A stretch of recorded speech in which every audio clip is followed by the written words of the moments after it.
प्रभु के पवित्र नाम की स्तुति हो। एक बार फिर हम प्रभु के कदमों में आए। आज के ध्यान के लिए हम प्रभु के वचन से पढ़ना चाहते हैं। पुराने नियम से यशायाह नबी की पुस्तक, उसका 1 अध्याय, उसका 3 वचन। यशायाह 1:3। ਬਲਦ ਆਪਣੇ ਮਾਲਕ ਨੂੰ ਅਤੇ ਕੋਤਾ ਆਪਣੀ ਸਾਈ ਦੀ ਖੁਰਲੀ ਨੂੰ ਜਾਣਦਾ ਹੈ, ਪਰ ਇਸਰਾਇਲ नहीं जानता, मेरी प्रजा नहीं सोचती। बैल तो अपने मालिक को और गधा अपने स्वामी की चरनी को पहचानता है, परंतु इस्राएल मुझे नहीं जानता, मेरी प्रजा विचार नहीं करती। आमीन। यहाँ पे परमेश्वर अपने दास यशायाह भविष्यवक्ता के द्वारा अपने चुने हुए लोगों से बात करता है। वह भविष्यवक्ता बड़े दुख से बोलता है कि बैल तो अपने मालिक को, बैल जो जानवर है, बैल तो अपने मालिक को और गधा अपने स्वामी की चरनी को जानता है, लेकिन इस्राएल मुझे जानता ही नहीं, भूल गया है, मेरी कौम। सो ध्यान दीजिए, जिस इस्राएल कौम को परमेश्वर अपने जोरावर हाथ से मिस्र से छुड़ाकर लाया, जिनके लिए वो बोलता था कि मूसा फिरौन को जाकर कहे कि इस्राएल मेरा पहलौठा है, इतना ऊंचा स्थान उसको दे रहा है।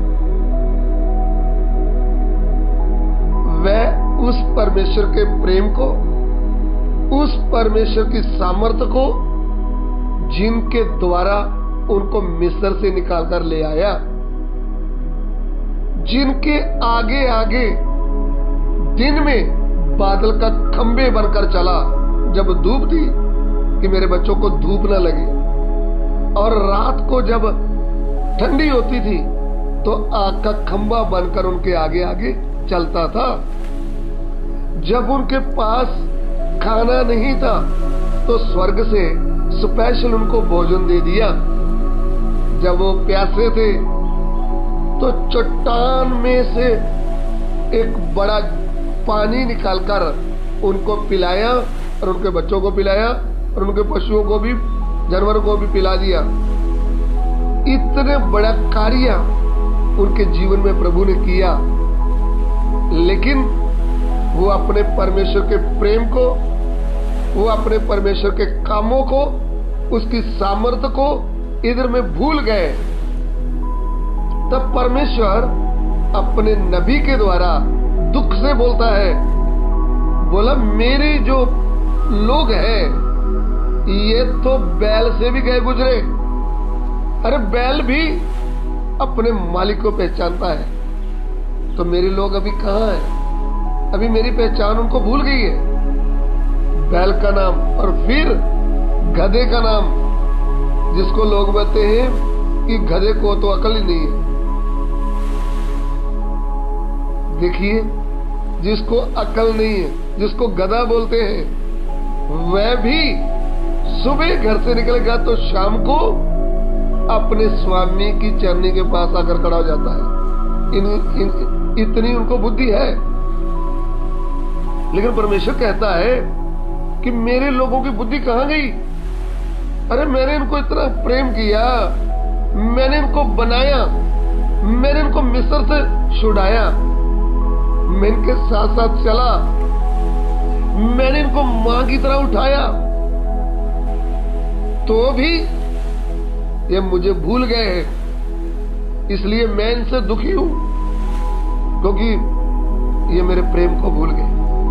सो मेरे प्रिय भाइयों बहनों, जैसे इस्राएल के विषय में परमेश्वर दुख से बोलता है, हम जब पाप के गुलाम थे, मृत्यु के गुलाम थे, शैतान के गुलाम थे, शराब के गुलाम थे, परमेश्वर अपने दास को हमारे पास सत्य वचन देकर भेजा है। हमारी बुद्धियां खुली है। हमको प्रभु यीशु के द्वारा एक बड़ा उद्धार मिला है। जब उद्धार मिला है तो हमें सत्य के बारे में पता चल गया है। लेकिन जब हम सत्य को जान लिया है, जब हमारे जीवन में प्रभु ने काम किया है, तो हम उसके बड़े कामों को, उसकी बड़ी सामर्थ्य को, उसके बड़े प्रेम को भूल ना जाए। कहीं हम पर भी ये वचन लागू ना हो जाए कि बैल अपने मालिक को और गधा अपने स्वामी की चरनी को जानता है, लेकिन मेरा चुने हुए लोग मुझे नहीं जानते। आज प्रभु हमसे बात करता है। क्या हम उसके प्रेम को कहीं भूल तो नहीं गए? क्या हम कामों में तो नहीं फंस गए? हम पूरा दिन बिजी तो नहीं रहते घर के काम में? क्या हम उसके प्रेम को याद रखते हैं?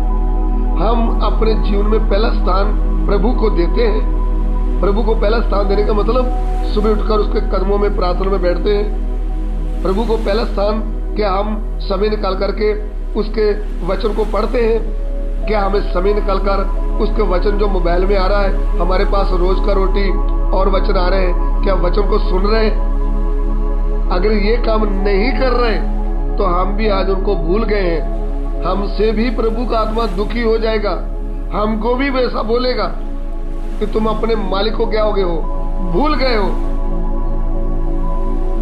तो चलिए इस वचन को ध्यान से सुने और इस वचन के ऊपर ध्यान करके इस वचन के अनुसार अपना दिल से गहरा प्रेम अपने प्रभु को करें, क्योंकि लिख कर दे दिया है, हे इस्राएल सुन, तू अपने प्रभु परमेश्वर को अपने सारे मन से, अपनी सारी जान से, अपनी सारी बुद्धि से, अपनी सारी शक्ति से तू प्रेम करना है। सो यदि परमेश्वर ऐसा इस्राएल के लिए कहा है तो हमारे लिए क्या कहा है? जो कोई अपने माँ, बाप, भाई बहन, पत्नी, बच्चों से बढ़कर मुझसे प्रेम ना करे वह मेरा चेला नहीं हो सकता। तो हमारे जीवन में हम पहला स्थान उस प्रभु को दें और हमारे जीवन से पहला प्रेम हम उसको दें और उसको याद करते हुए, आदर देते हुए आगे बढ़े। प्रभु आपको इस वचन के द्वारा आशीष दे। आइए हम प्रार्थना करें। प्रभु इस दिए वचन के लिए तेरा धन्यवाद। तेरा वचन हमारे हृदय में कार्य करे। हम कभी भी अपने प्रभु को, जो पवित्र प्रभु यीशु है, उसको ना भूलें। उनकी भलाइयों को याद करते हुए उनके प्रेम को हम याद रखें। हे परमेश्वर, सभी आदर में हम आपको देते हैं। किधर भी वचन जाए, लोगों के जीवन में तेरा वचन कार्य करे। पिता, हमारी विनती को ग्रहण कीजिए। यीशु मसीह के पवित्र नाम से मांगते हैं, आमीन।